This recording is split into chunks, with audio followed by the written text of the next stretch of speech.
Welcome back to the channel. This is Weihao at Direct Impact Solutions. In the last video, we talked about work-life balance tips to make working from home a little bit easier.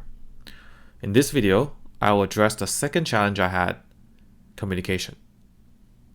As a FileMaker developer, effective communication plays a critical role in our day-to-day work. I dare to say it is even more important to FileMaker developers than to developers for traditional programming. Because we usually wear multiple hats and need to communicate with both the business stakeholders and our coworkers in order to facilitate delivery. So the first tip I have is to choose the right communication method for the right content. For conversations on complex, urgent subjects like requirement workshops with business stakeholders or technical design discussion with other developers, a screen sharing or video conference will save you a lot of time compared to a lengthy email thread that stretches out for days.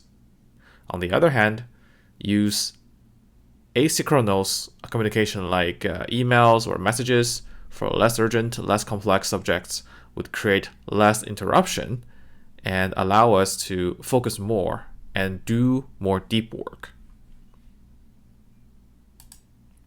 Speaking of focus, the second tip is to keep the communication short and to the point. I think everyone watching this video would agree that we could all use less lengthy, pointless meetings in our lives. So try to determine the meeting objective and agenda before the meeting, and please include them in your meeting invite and announce them at the beginning of the meeting. During the meeting, if the meeting is off track, say something like, "That brings us back to," or, "Okay, but the most important thing is," to move the meeting back on track. A good example here is the daily stand-up meetings we do. It is supposed to focus on 3 questions. What did you do? What do you plan to do? And do you have any roadblocks? But more than often, I find it turned into mini workshops, and I find myself listening to a heated discussion between 2 team members that doesn't really concern me. So what we ended up doing is emphasize the 3 questions and quickly go through each meeting participant. Everyone gets 30 seconds to a minute to go through their answers, and then the meeting adjourned. If anyone has subjects they like to discuss with others, they can schedule a separate meeting to do so. The third tip I have is to communicate in an intention-revealing way. This is actually quite similar to how we want to write our code. With code, we know the programming language syntax is hard to read, so we put extra effort into increasing their readability. But sometimes we forget bad communication habits can encrypt natural languages too. By the way, if you're interested in simple ways to improve your script readability, check out the last 2 videos we posted, linked in the description below. As an example here, instead of posting a message in a group chat saying, "Has anyone worked with the Google Map API before?"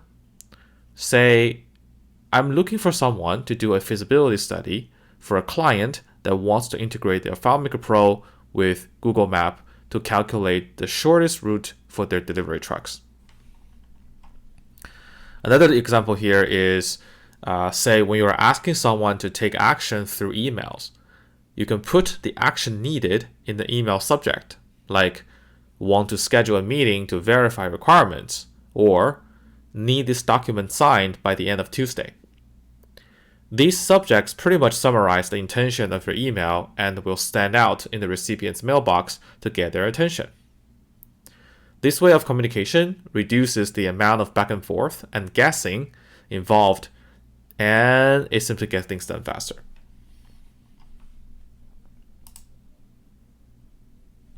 My fourth tip is don't hesitate when you need to follow up. Without the ability to go on site to talk to the client or walk by a coworker to check how things are, we need to do more follow-ups to keep things moving. If I need my clients or coworkers to do something for me, I will ask when they think they can get it ready. Then I will set up a follow-up reminder shortly after that. If this is a very important or urgent task, then I will follow up by calling them. Otherwise, I'll send an email. My last tip on communication is to set up a communication plan or routine to make scheduling easier. Many of our clients and coworkers are very busy. But on the contrary to what people might believe, setting up recurring meetings actually makes things easier for them. Because we are all creatures of habit, we want things to be more predictable and less chaotic. So by setting up recurring meetings, we make both of our calendars more predictable and easier to manage. So I usually draw up a communication plan using a template like this at the beginning of a project. So in this plan, I will describe what kind of communications we will have, why are we having it, what kind of method do we use, when would that happen, who should attend. I will then review this plan with all the project members and settle on the actual time and date for each type of meeting. So for example here, for the iteration planning meeting, it usually happens at the beginning of the iteration. So if I want a concrete date and time, let's say I will settle on Monday at 9 a.m., right?